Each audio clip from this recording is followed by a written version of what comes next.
Thank you very much, Emily. Just hooking in on one of the points that Emily made about death by PowerPoint. I'm sure following all my predecessors here this morning, you may all suffer a bit from death by PowerPoint. So I'm going to attempt the impossible, and that is to resuscitate you through statistics.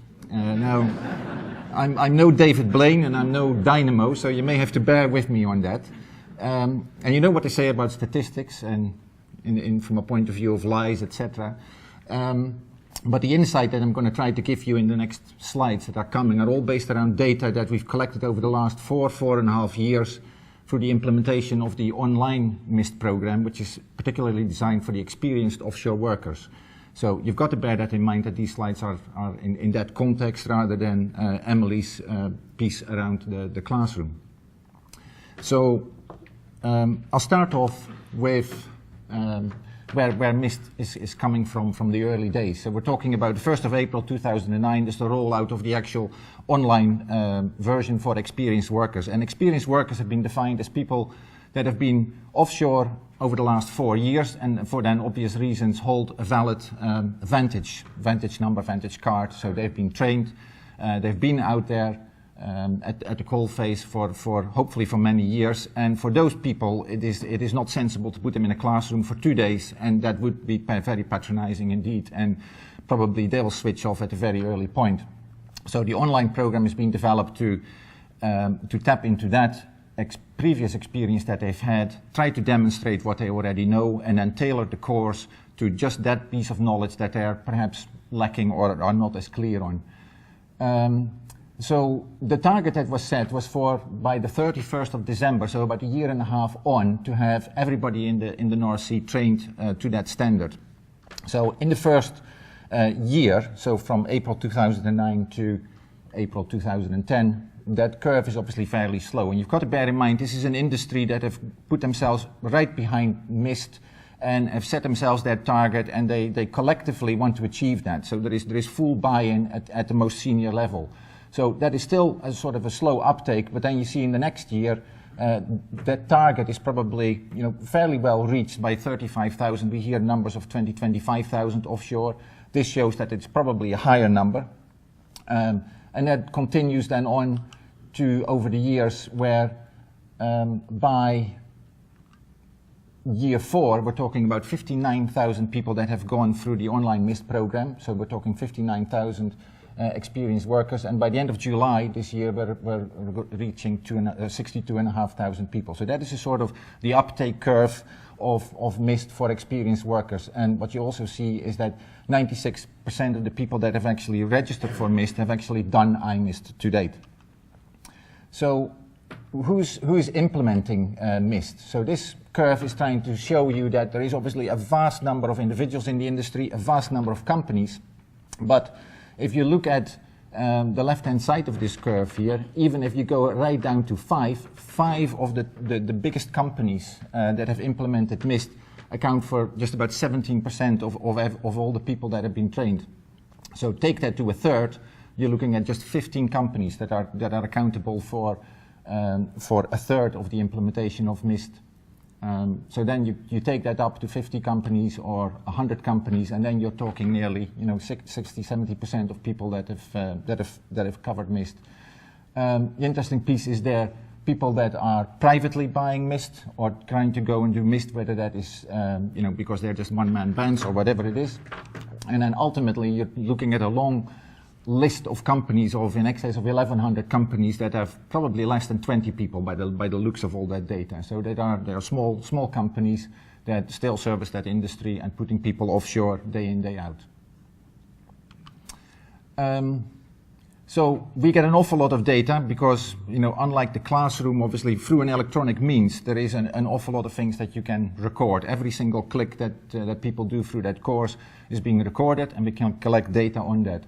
So through about roughly 60,000 of those online courses, we get an awful lot of information. And obviously the first thing that happens with MIST is that you do a pre-assessment, finding out, because you're an experienced person, how much do you know about those 9 modules. And we do that through asking 61 questions that test 61 learning objectives that have been defined in the standard. So in general, the feeling offshore is that we've been out there 20 years, 15 years, we know it all. That data, I think, will show things differently. And similarly to what Emily showed for the classroom, there are still areas where people have, I would say, significant struggles with. So the biggest ones are obviously permit to work and working safely, where more than a third of the answers in permit to work are being failed, and more than a quarter on working safely. So they are still areas that you say, well, that is from experienced people and they don't know it all. If you compare that with the figures that Emily put in there from the classroom, you see some interesting differences. But one of the things to bear in mind, because you can say, how on earth can permit to work be failed more frequently than in the classroom for the new starts? That seems to be illogical. And I think one of the things that we should bear in mind is that the classroom does the training bit first, and then ask the questions, if I'm correct in that at least. So you do the training and then fairly immediately you get your questions, so hopefully that all sticks here. Obviously with the pre-assessment it is all about what you know. We're not giving you any content whatsoever, we first try to find out what you know. And therefore you can see some of these changes, or these differences. This is a rather interesting slide, I think. This is about iterations, and with an iteration I mean the amount of times that it takes people to actually complete MIST. What happens is your pre-assessment decides your knowledge gaps, then it constructs a course that is fit to address those knowledge gaps, and it will take you through that content and give you a new set of questions to test your knowledge. That is one iteration, basically. So if you pass, that is your pre-assessment, you've got 0 iterations, basically.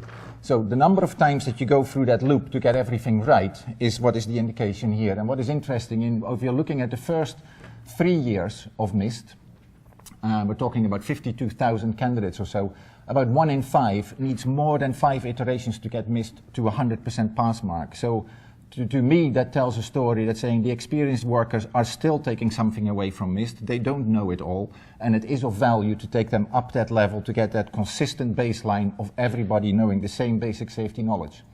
Now, the next one is even more staggering, because if you then look at the fourth and final, not final year, but the fourth year of the implementation, you're looking at nearly 1 in 3 people that need more than 5 iterations. So we need to do some more investigation in why is that 7+ spike going up, and because there is so much data, there's an awful lot of research that can be done around that, and we'll probably be able to come up with some indicators of why that is. But it is 1 in 3 at the moment in that last year that are actually needing an awful lot of training and retraining before they really get the message. The other thing that we're asking people when they do MIST is in what sort of discipline they operate. And so the biggest majority of people that go through MIST are in those top sort of 6, 7 categories: maintenance, drilling, mechanical, etc. You can see that for yourself. So that accounts for about 3/4 of the candidates. I'll show you one slide rather than this. This deals with sort of the job roles, obviously, which you would expect. About 2/3 are based in operations, so they're doing the day-to-day jobs. Supervision about 20%, 1 in 5, and 10% in management. So I find this quite an interesting one, because the management, sorry, this is clicking to the wrong thing altogether, sorry. How do I go back? I have no idea where these slides are coming from, so. Sorry? All right, okay. So I won't, can somebody over there maybe click on the management piece, if that is possible? And well, probably that will go to the same MIST link. Yeah, okay, so forget about that. We'll just move on from that. Obviously, with the slides being in the bigger pack now rather than my pack, they may point to the wrong place. So if you can take us back to the slide.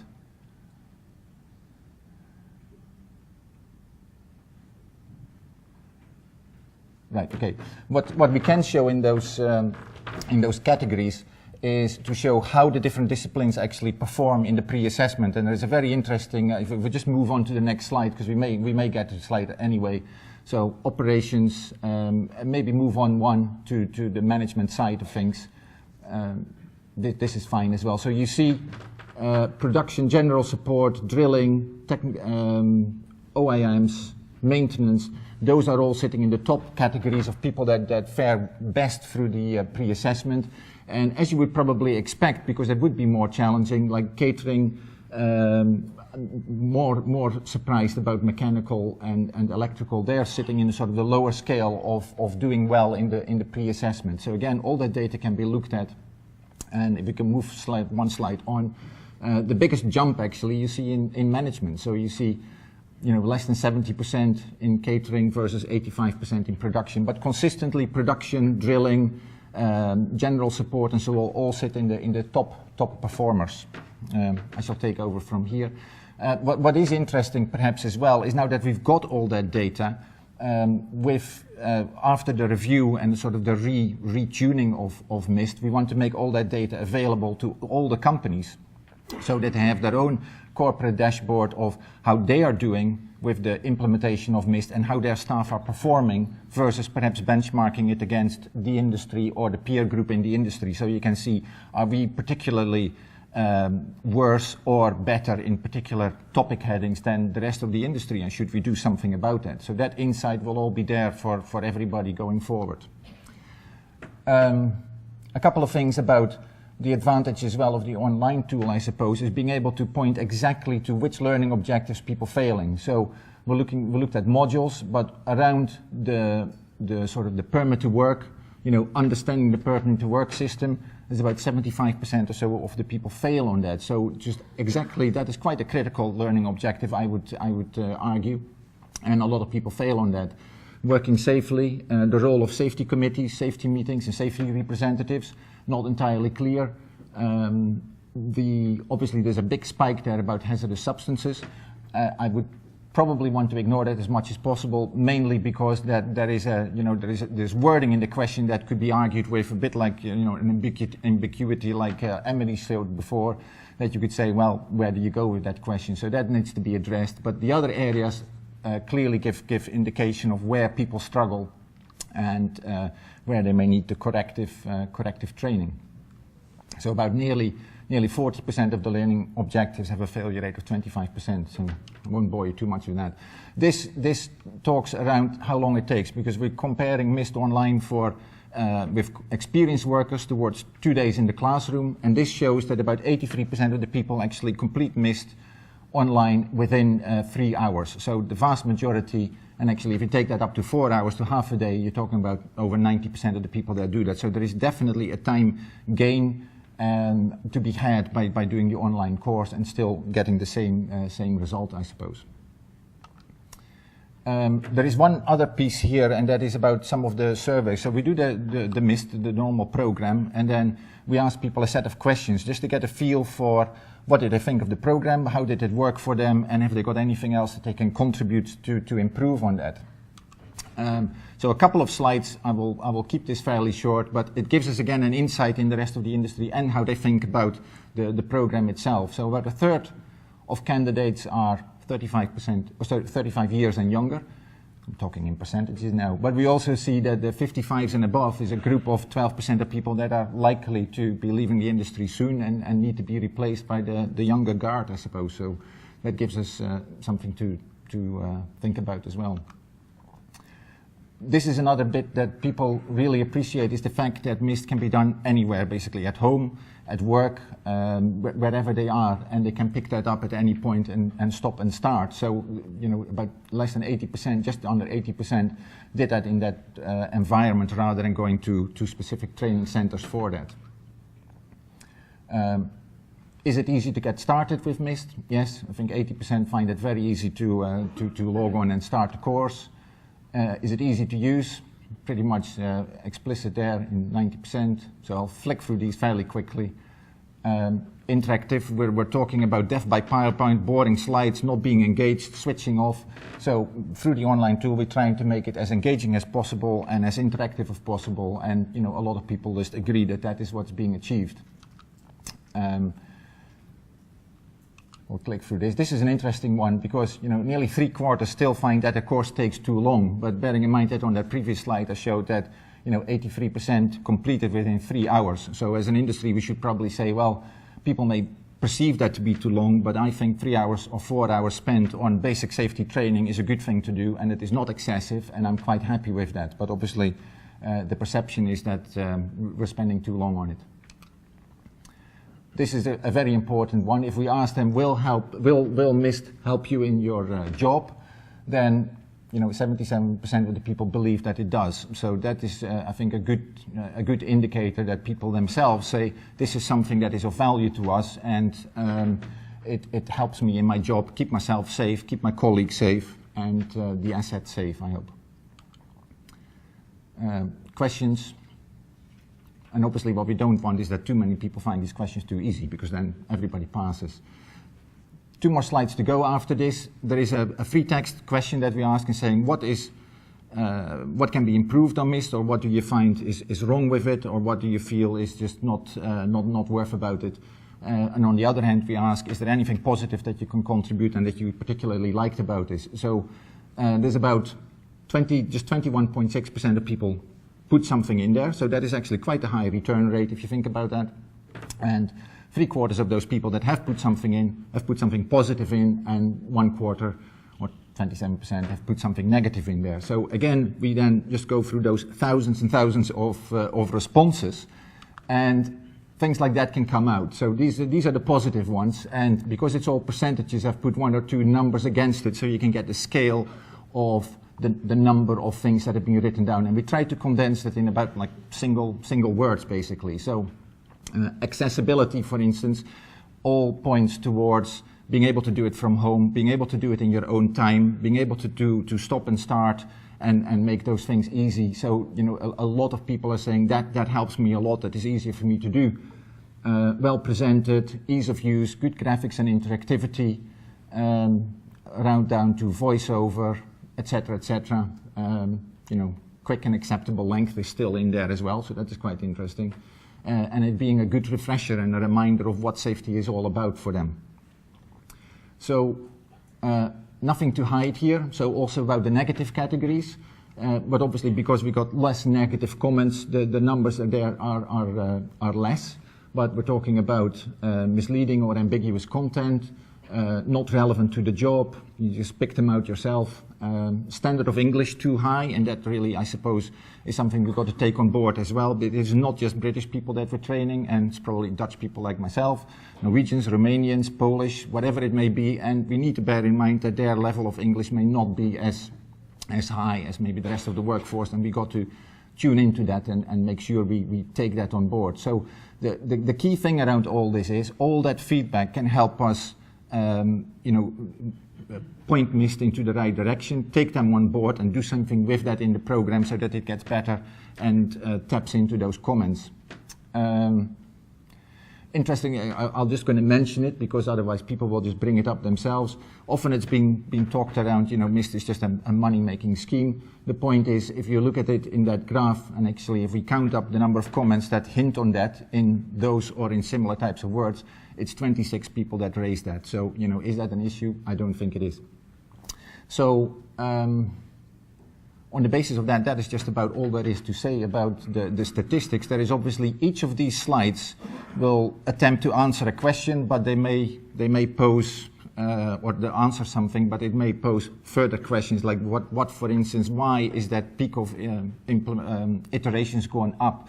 And I think because there is so much data, all these questions can be answered, and we're going to try to extend that research and actually get more out of it that may be required or that people have. But ultimately, all that data should be present to the individual companies now that that data bank is built up, and we're going through like a second turn of that basically for everybody, so they can see how they've progressed. Have people learned from the first time around, and are they actually getting better at the things already? So that is my piece. I think there is no other slide behind this for me, so I'll just hand you back to Les.